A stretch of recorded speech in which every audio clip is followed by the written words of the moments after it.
name's Travis, and welcome to Travis Brick's YouTube channel.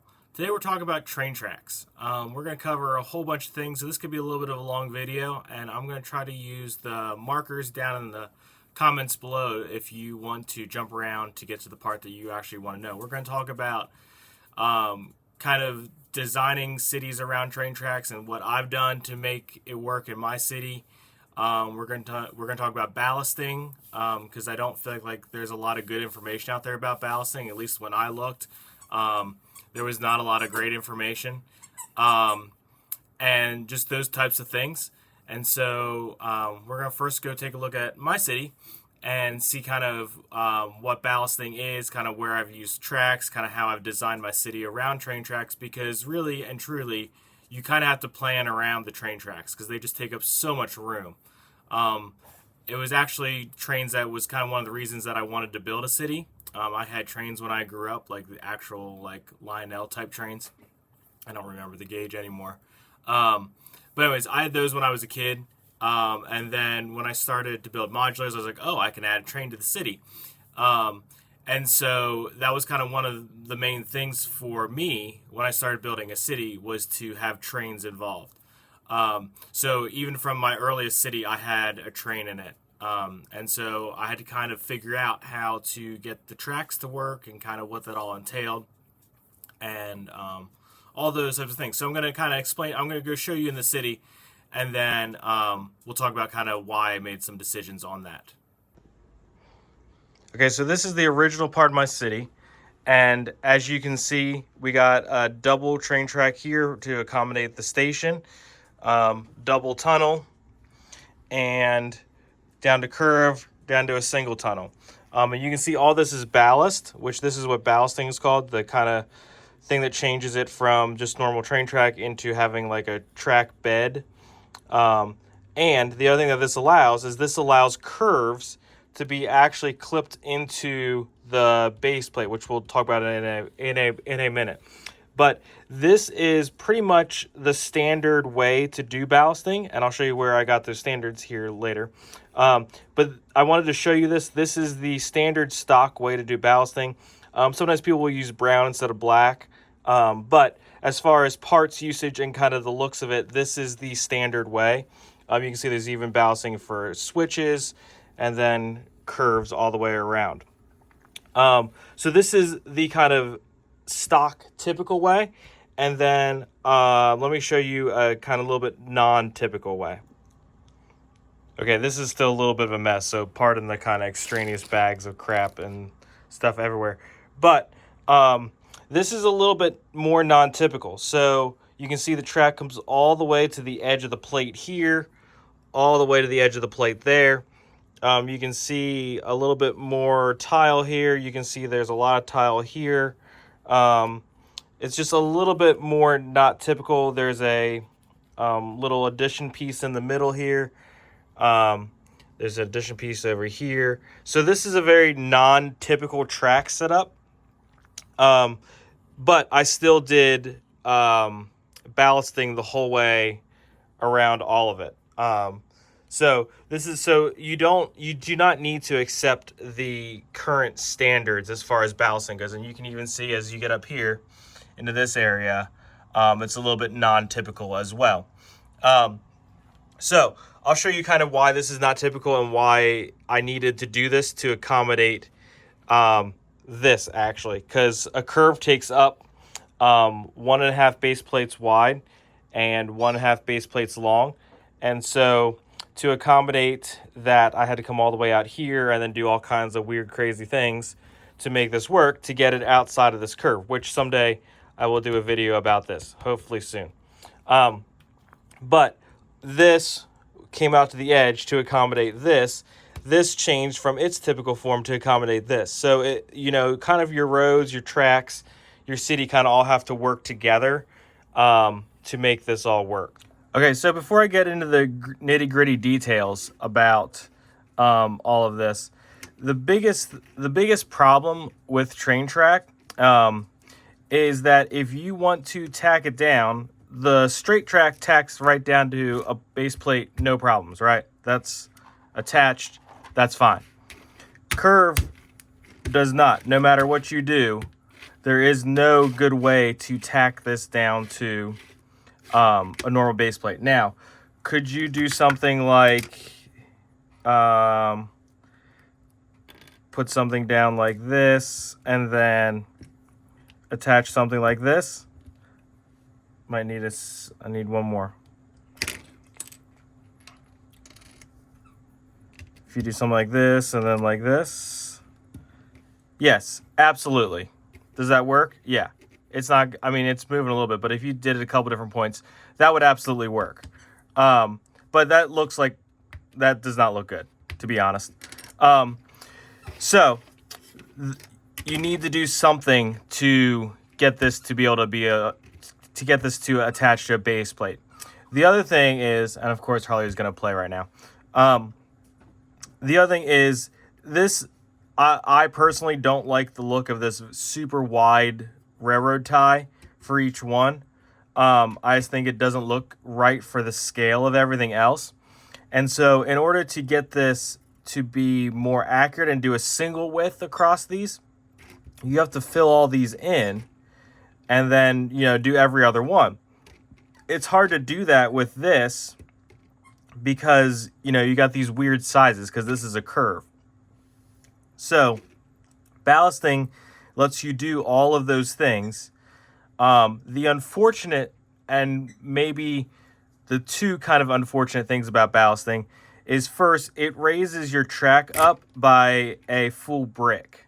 So there's 3 layers of plate that go underneath this track to get it to the right height.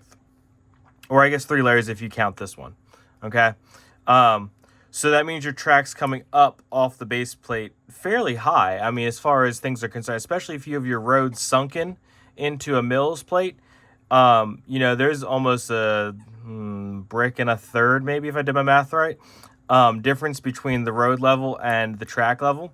So that could possibly be a problem, and there's some ways to get around that, like building your tracks into your mills plate. That would be the main way to do that. But the other thing is it's very part intensive. As you will see in a minute, you need a ton of parts to do ballasting. So if you thought that mills plates were very part intensive, ballasting takes that to a whole new level. But for me, the payoff was definitely worth it because, first off, it locked everything in, and I don't like things to be just kind of like loose and floating. I move things around a lot. Things get bumped, especially the table that's behind me. It gets bumped a lot. So having everything locked in was really important to me. And again, maybe I'm just OCD, but having the ties more appropriately scaled was a huge factor as well for me.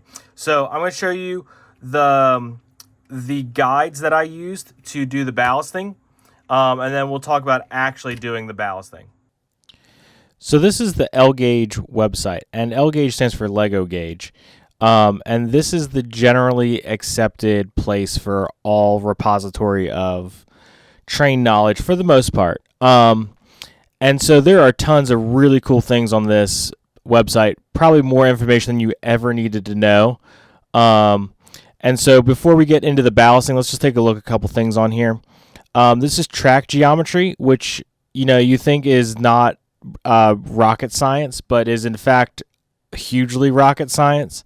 Because there's all different types of curves. So Lego only produces one radius curve, but as you can see, there's all different types of people that make not Lego branded tracks that suit any and all needs.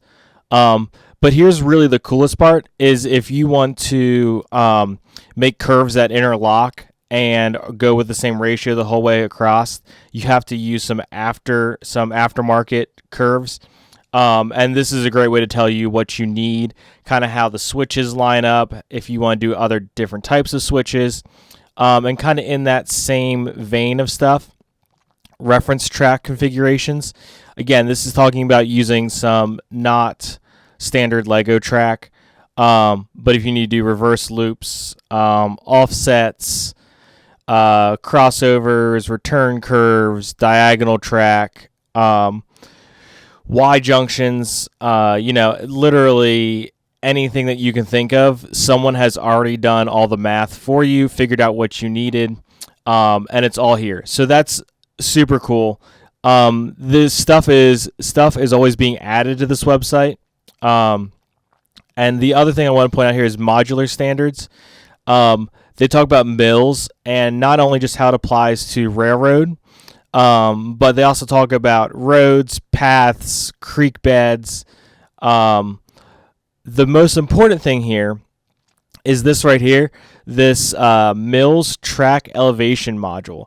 So if you need to go from mills plate to not mills plate, this is what they recommend so that your train doesn't slip. There's also here for doing crossings on roads. So lots of super useful information here. Basically, the rule is 1 plate per 16 studs. So that means you could do 2 plates in 1 base plate as far as climb. And then there's all kinds of other super useful things in here that was super useful to me at least. Talk about doing railroad crossings, crosswalks, how to adapt modular buildings to mills plates that are not on mills plates. Just tons of super useful information on here. But let's go to what we actually came here for, which is this. So from the main website, this is under, where's that? I think resources and instructions. I always just search Google for L gauge ballast, and this is what pops up. So on the left-hand side here, you'll see all kinds of different things. And so they also provide all the things for some non-standard Lego curves as well. So R40 is your standard Lego curve. And then any of these other ones are the different variants. And then there's switches, and then there's some more of the non-standard stuff. And then there's also stuff about adding tracks. There's the thing we talked about before with the mills elevation stuff.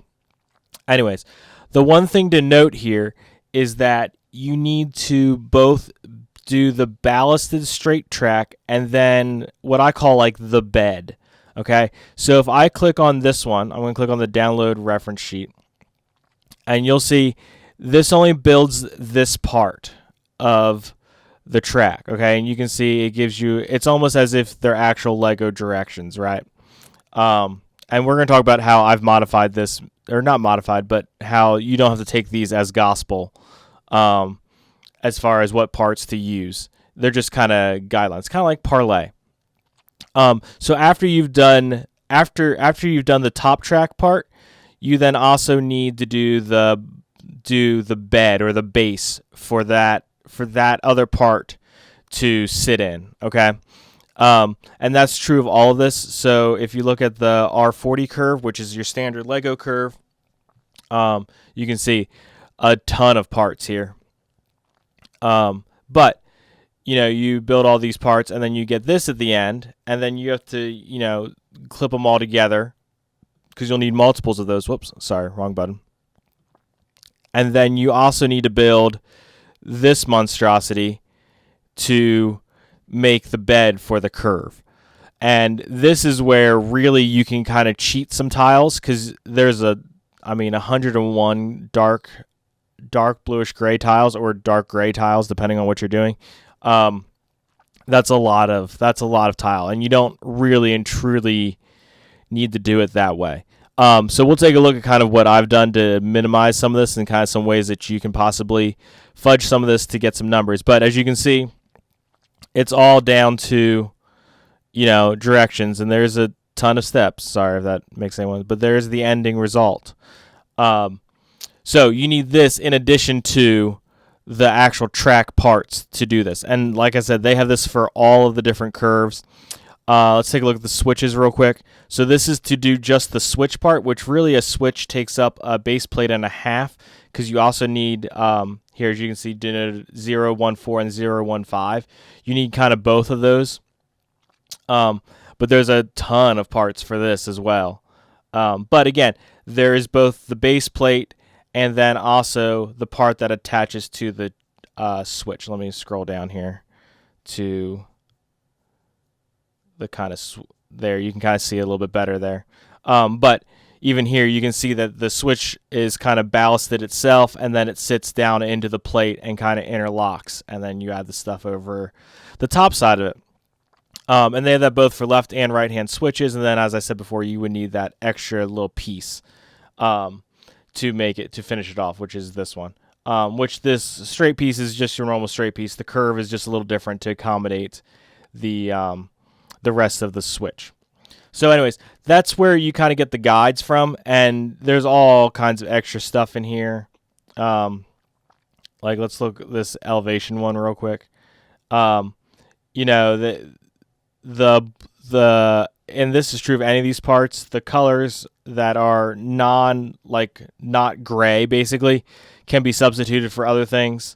But yeah, so all of the directions are super clear and just a really good resource for doing track ballasting. Okay, so let's go take a look at how to actually do this and kind of some corners you can cut on some of the bricks needed. Okay, so we're going to do a straight track first, and I have done a little bit of prep work. This is just my normal 16 by 32 mils plate.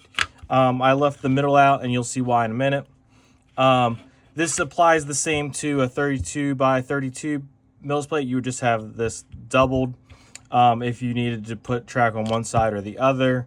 You know, whatever the case might actually be. So this is just your stock mils plate. Nothing's fancy. We're going to do straight because it's the most straightforward, pun intended. And if you don't know, 32 studs is 2 pieces of track. Okay. So first and foremost, okay, before I actually jump into this, there is a lot of people who will just straight plate this whole thing, stick the track down, and they're good to go, just like you saw in the directions. However, again, if you're doing mils plates on a budget, you know, saving every single plate, especially green, makes a miles of difference, and especially if you have a ton of track. Yeah, I mean, right here, I've already saved 2, 4, 6, 8. I've saved 16 plates. You know, and that's a quarter of a mils plate worth of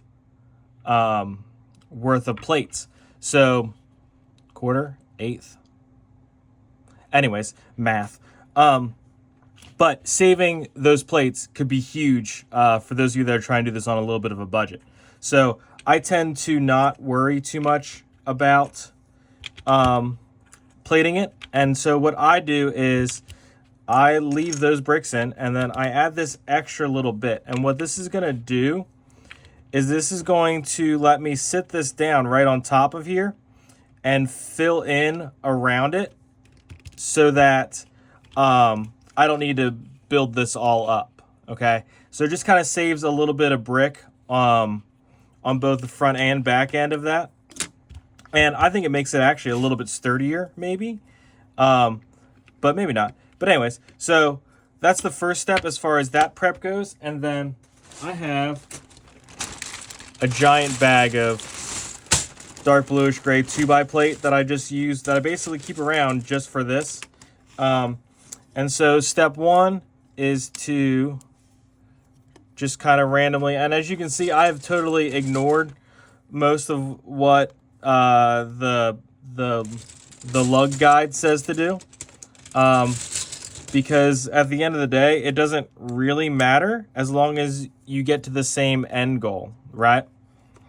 And then the one thing I do kind of do though is I always try to make sure that I don't have seams interlock, because that's the one thing that does kind of annoy me.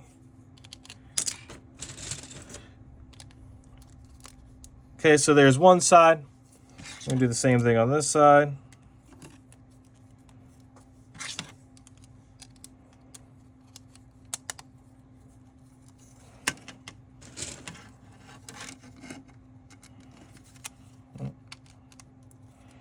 And so the reason that you need 2 levels underneath is actually has nothing to do with the straight pieces and has everything to do with the curves. The curves, you need at least 2 layers underneath, because you need 1 layer to be able to make connection points in the middle, and then 1 layer is your bottom like bed, if you will. Because as you notice, we're not doing any bedding on here yet, because the bedding on this one I've already attached to this. And again, some of that's just to conserve some bricks. Whoops, that's an old gray, but that's fine for this demonstration. Okay, so what I've done was I've just taken 2x and just kind of layered it on out to make this. And I've not filled in the middle yet, and you'll see why in a minute. And what this does is lets you just place this right down. You will find, as with any time of doing plate on plate, you have to kind of push a little bit harder just to get it all to lock in like so. And there you go. So on the end, you can see this is a little bit floating, but I mean, I've never had problems with this, and it's all kind of sandwiched in there. If you really wanted to get crazy, you could fill in this gap here.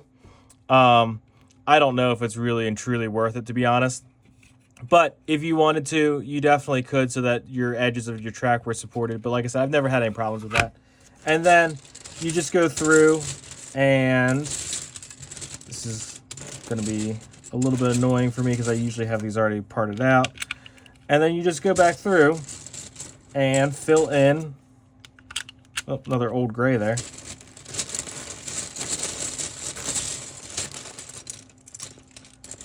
Go back through and fill all these in. I'm not going to take the time to do all that. Another old gray. But you get the idea, okay? And then you also fill in the outside edges here with some 1x2s to fill in the edge.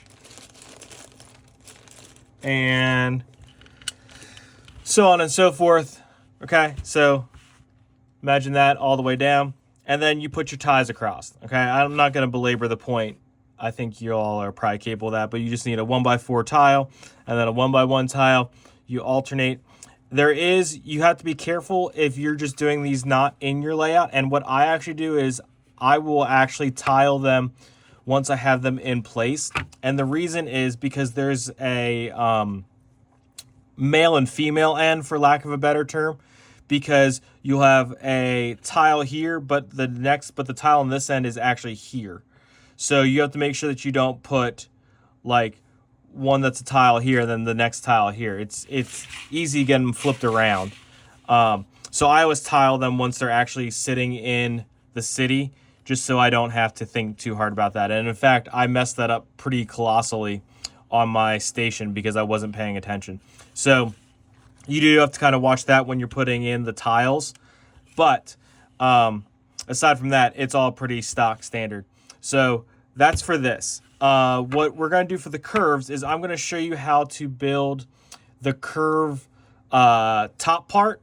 And then we're going to go look at a bed that's already in place, because it's just very time consuming. And I don't want to take all that time with this video because it's not really that important. And you'll see why here in a second. So this is for the straight track. Let's go ahead and take a look at the curve track. Okay, so to do a curve, you need 4 pieces to make the full 90-degree turn. And then to fill in all these little gaps between the ties that are actually on the tracks, you need to make a bunch of these little modules. In fact, you'll need 16 of them. I've tried to do these with different odds and ends, and I've had somewhat success with it, but using them as this shows is probably the most stable version. I've done it with a 1x2 and a 1x here instead of this little angle piece, but the little angle piece really adds a lot of rigidity to it. But that's kind of You know, use whatever parts that you actually have. And that's going to be my theme for this whole thing, is use whatever parts that you have that gets you basically to the same endpoint. Okay, so let's build this little module, little 2x4. You put this little piece, and this piece is going to kind of hold on to a tile and fill a little gap. And then, sorry, I got to kind of look at one. You put the little angle piece on like that, and then like that. Okay, so nothing too crazy here. And then you just go along, and this clips into the rail like that. And you can see the connection points here and kind of here. The actual bottom side of the track doesn't have any real gripping power, but it does kind of lock it all in. And you can see, and you'll know the first time you stick one of these in, that it kind of, it's a little bit, I don't want to say flimsy. Flimsy isn't the right word. It's just, there's some very tight tolerances in there. And if you substitute some other parts, it might not be, whenever you go to stick it together, it might fall apart a little bit. Which isn't a huge deal, and it really only matters if you're going to be pulling it out, moving it around a lot. But, you know, sometimes a little bit of rigidity is good. So I would honestly invest in the money in ordering those L pieces, if you will, just to make your life a little easier, especially if it's your first time doing it. My first time doing it, I definitely wish that I would have been a little bit more prepped and done a little more standardly, just because you learn a whole lot the first time you do it. All right, so that's all the pieces for the to get the outside part right. And actually, I need to add in some more pieces here. So let me go grab those, and then we'll continue on. Okay, so again, you're gonna want to buy in bulk. You know, having more is definitely good in this situation. So on the outside side, that's what we're going with. It's not terribly difficult. You just add these 2x2s kind of to the outside of it. Oh, come on. Oh, that one's messed up. I gotta fix that one. Just kind of going all the way around. I'm not going to belabor that point any. And then on these, and I always got to think about which way this goes. And on these, you use one of these and one of those and fill in all the way around. Okay? So let me take a quick look at what I did wrong there. Oh, I know what I did wrong there. I used a 2x3 instead of a 2x4. But anyways, let me fix this real quick, and then we'll finish this out. Okay, so I actually remembered why I did this over here, because this is actually going in to the mirror image of the road corner that I showed you in the newer part of my city. And so this is actually right along the edge of the layout. And so this comes flush with the edge of the layout. So that's why these are shorter, because they would actually stick out past the end of the table if they were out. But anyways, so ignore this, because this is kind of custom built. But the rest of this is pretty much the same. All these are just alternating this 1x2 with the rail on it, and 2x2. And if I flip it over, that's what it looks like.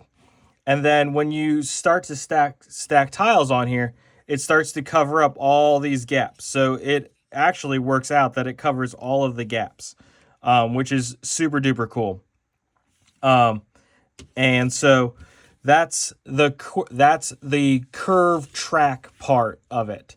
I'm going to show you, I'm going to pull out the standardly built corner in my layout so that you can kind of see what a standardly built corner looks like.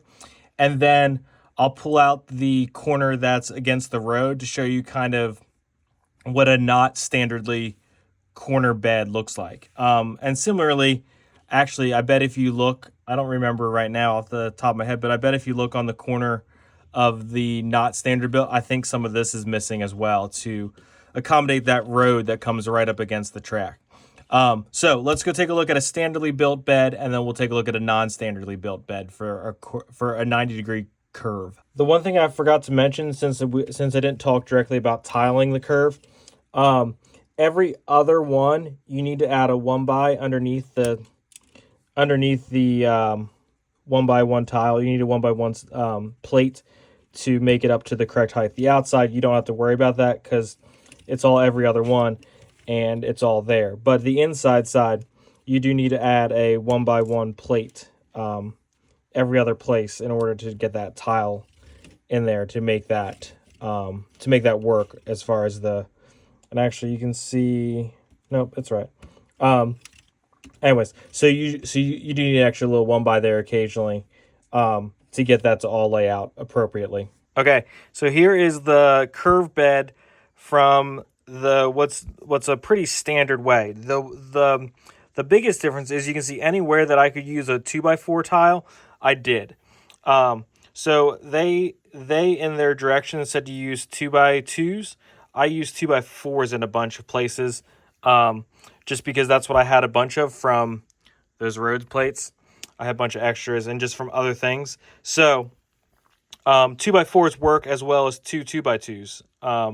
Either way is perfectly fine. They can be a little bit banged up. It doesn't really matter, especially towards the inside side of this, because you don't see it. You only see this kind of edge part all the way around. So it doesn't really matter. You could even use 1x4s and, you know, stick them out so that they grab that little bit as well. So it doesn't really matter. And then even matters even less. Ooh, I wonder where that came from. Well, what matters even less is these inside colors. They can literally be any color that you want them to be, because it doesn't really matter at all. And the only two connection points of this whole curve are right here on this end, then right there on that end. And you can see actually some of the ballast from the curve got stuck onto that plate. So this is a pretty typical curve. I think I followed the directions pretty clearly. The only difference maybe it was here when I added this little hut. I had to kind of work around it, and I had to work around going into the tunnel there as well. But for the most part, it's pretty much the way that the L gauge directions show. And then so that track just lays right on top of this. And let me see if I can do that on video without knocking 30 things over.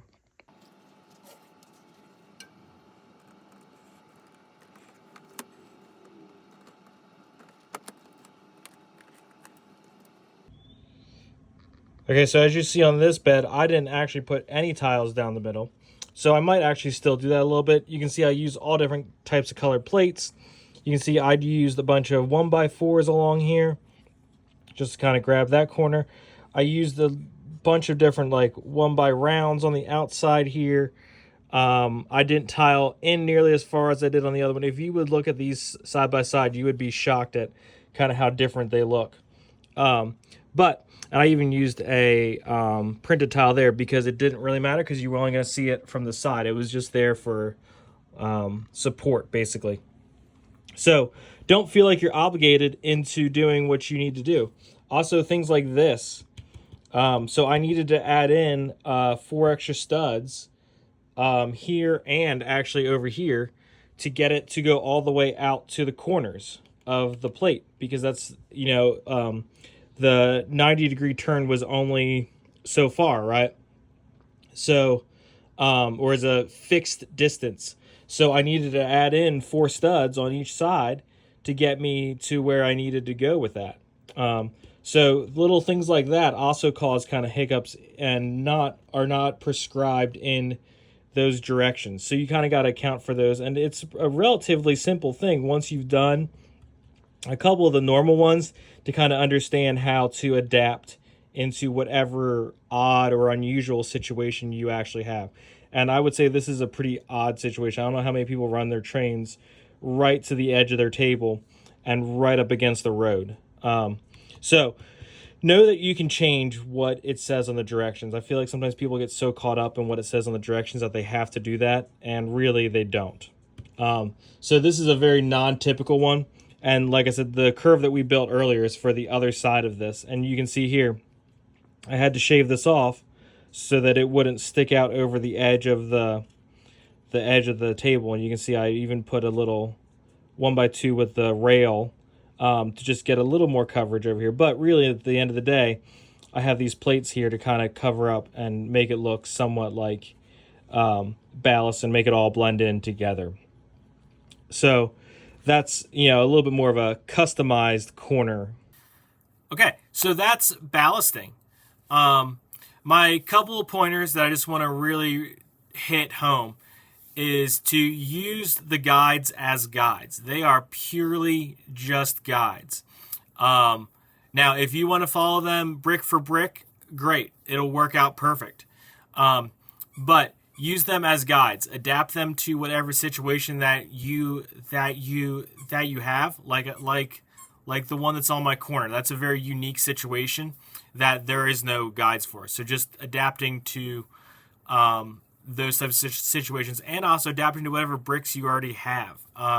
There are a couple pieces that you absolutely need, like the 1x2 with the rail on it. The L bricks are definitely a huge step up, and just a ton of 2x2 plates. One thing that I do that you don't have to do is I use all dark bluish gray. But I've seen some people who have mixed the grays together, mixed some tans in there, some browns, some blacks. And I think that looks good as well, just as long as you do it consistently. I think that consistency is the actual key to all of this. But consistency, non-consistent, because ballast also kind of has some not consistent qualities to it. Anyways, but don't feel like you're limited to that. Having them mixed together, I think, would also work as well. You can also use brown ties instead of black ties. It doesn't really matter at the end of the day what color you use. It's whatever works for your city. And just really using whatever you have to make it to make it work. If you have switches in your layout, make sure you follow the guides very closely. I messed up so many times when I was ballasting my switches, and I'm just using them in the standard version. So, just be very careful about that. And if you want the rails to be lower, you can also do the ballast basically right on top of the plate, and then mills plate up to the rail edge. And if you do that, you can use whatever color plates you want, because you're going to have them buried underneath the top plate of the mills plate. But that would be another way to get the track lower to the plate, especially if you want to cross roads and all that. You don't want a huge mountain for cars to climb to go over if you have a railroad crossing. So make sure that you drop some comments if I missed something, or if you have questions about something. Also, make sure you're following me on Instagram. You can send me a message there. I answer messages there pretty frequently. So if you have a more specific question that you want answered, make sure you hit me up there. And I also do a little more incremental updates there as well. But make sure that you like and subscribe to this video, or like and subscribe to the channel. That really helps me grow this and do more content. And make sure that if I miss something, you let me know in the comments so that I can get that cleared up. Thank you guys for watching, and I'll catch you next time.